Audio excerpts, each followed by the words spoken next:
এই তো hello guys, তোমরা সব কেমন আছো? আশা করি ভালো আছো। তোমরা ভালো করেই জানো যে আজকে আমি একটা বিষয় যেটা বলছি। আমার তো শর্ট ইউটিউবে যে একটা চ্যানেল ছিল, সেটা আমি শর্ট ভিডিও আপলোড করতাম। কিন্তু শর্ট ভিডিও আপলোড করতে করতে দেখা যাচ্ছে ওয়াচ টাইম যেটা আছে না, ওয়াচ টাইমটা খুব তাড়াতাড়ি গ্রো করছে না। যার জন্য এখন আমি লং ভিডিও পোস্ট করছি, ঠাকুরের এই ভিডিও নিয়ে করছি, কিন্তু সেটা কপিরাইট দিয়ে দিচ্ছে। এই কপিরাইট ক্লেমের কারণেই আমি মানে ঠাকুরের ভিডিও আর দিতে পারছি না। যার জন্য আমি নিজের ভয়েসে একটা যে ভিডিও, এই যে এখন যে ভিডিওগুলো করছি, এই ধরনের ভিডিও আপলোড করছি, যাতে আমার ওয়াচ টাইমটা খুব সহজেই গ্রো করে। তো আমি তোমাদেরকেও একই কথা বলবো যে তোমরা শর্ট ভিডিও করছো ঠিক আছে, কিন্তু লং ভিডিও যখন অন্য কোনো অডিও বা কিছু নিয়ে ভিডিওটা বানিয়ে পোস্ট করবে, তখন তোমাদেরও কপিরাইট ক্লেম দিতে পারে।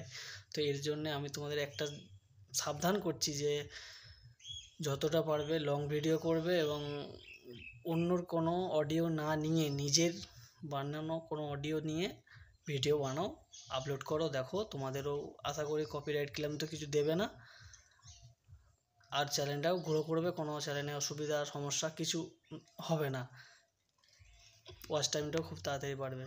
ঠিক আছে, তো আমি এইটুকুনি বলার জন্য ভিডিওটা করলাম যে লং ভিডিও যে যেটা দিচ্ছি, সেটা এখন যে ভিডিও করছি এই ধরনের ঠিক ভিডিও দিচ্ছি, ঠাকুরের ভিডিও দিতে পারছি না।